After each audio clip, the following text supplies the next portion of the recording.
justamente se dan por estos días. Muy bien, 8:40 saludamos a la doctora Sonia Ceballos, directora ejecutiva de la Dirección de Adultos y Mayores del Instituto Noguchi. Doctora Ceballos, muy buenos días, bienvenida a Nacional. Muchas gracias, Raúl y... ¿Cómo está? Muy buenos días. Ricardo nos acompaña, doctora.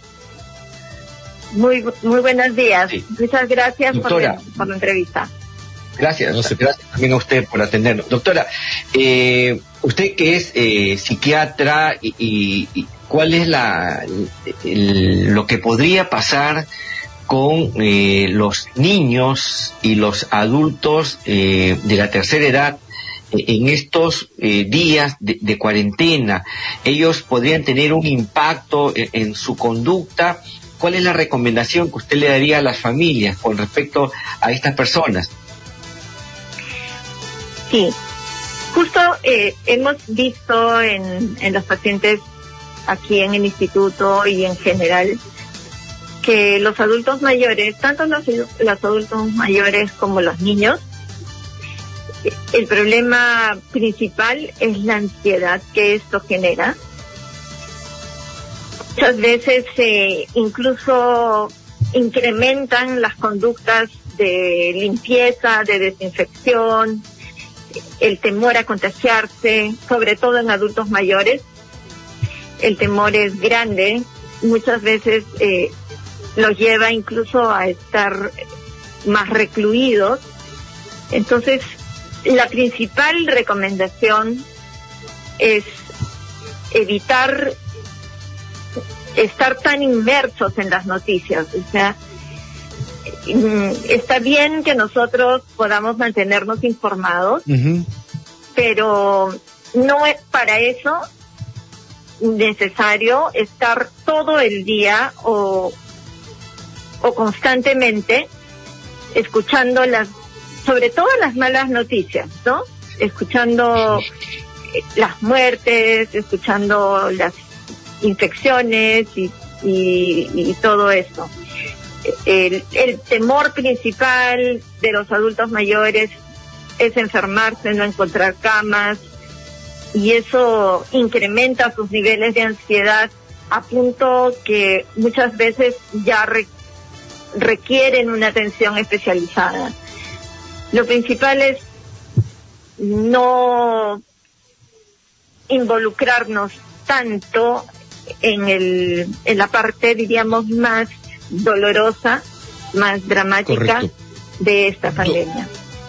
Doctora Ceballos, si usted tuviera que dar, a ver, una suerte de ejemplo, si tenemos a nuestros padres como adultos mayores, usted nos dice que es preferible evitar ver los noticieros permanentemente, estar conectados con las noticias, porque lamentablemente no son muy buenas en los últimos tiempos. ¿Cómo podemos generar esa distracción con ellos?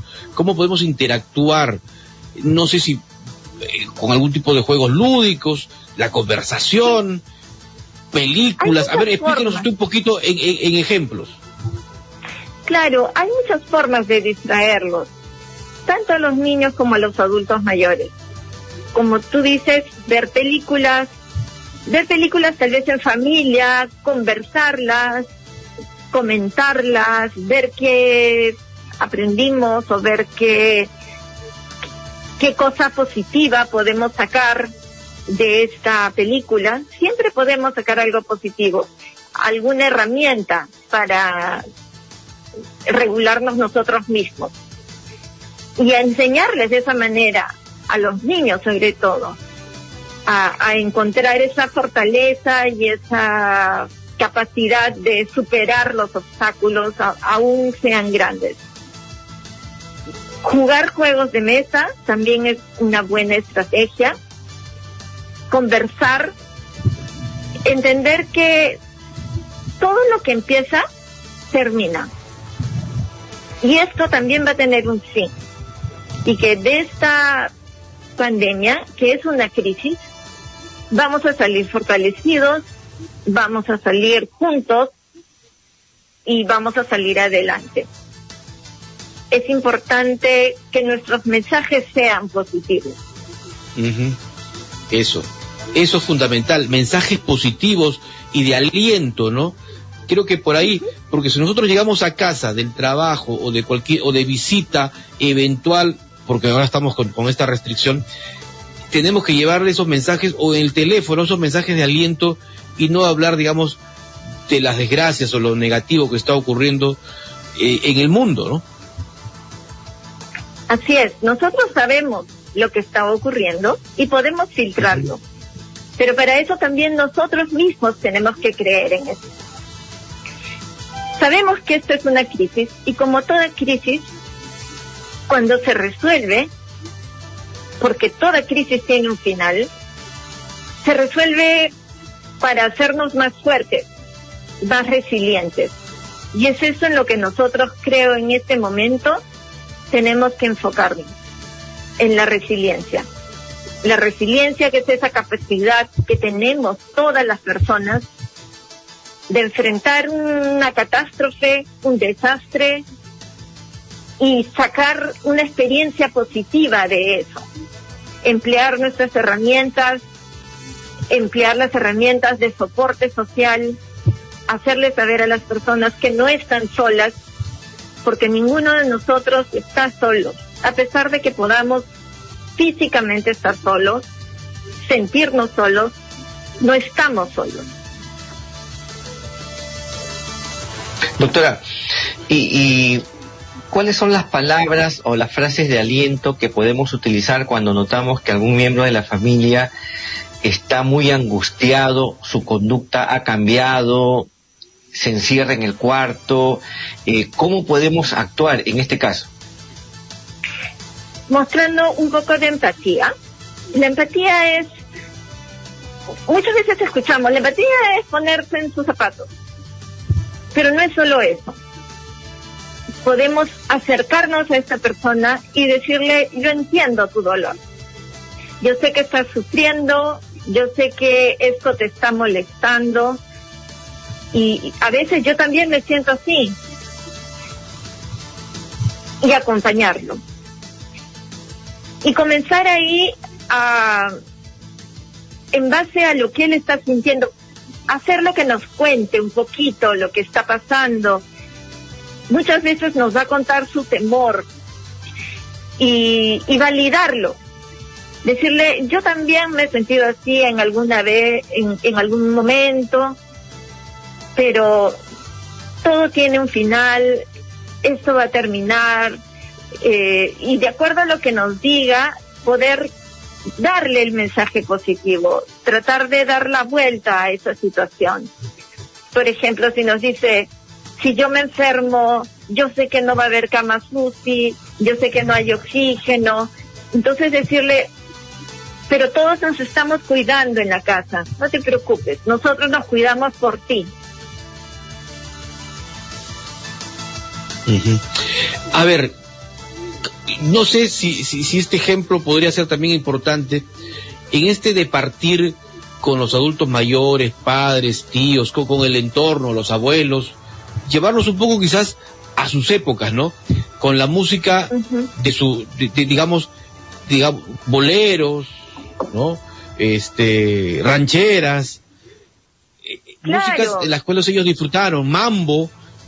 ¿Podría también de alguna manera hacer que vayamos en estos días, digamos, de cuarentena superando todas estas adversidades? Por supuesto, la música es un instrumento muy poderoso.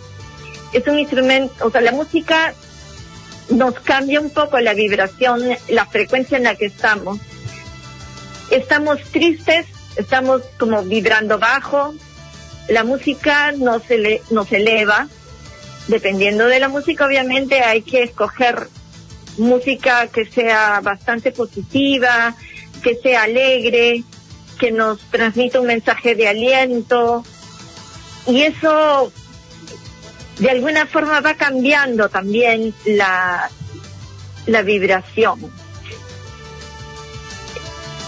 Hay que ver que hay algo de la cuarentena que los aterroriza, que los atemoriza, y hacia eso es a lo que hay que ir, ¿no? Igual con los niños, la música para niños tenemos mucha música que los alienta, jugar con ellos, hacernos un espacio, hacernos un horario para estar con ellos.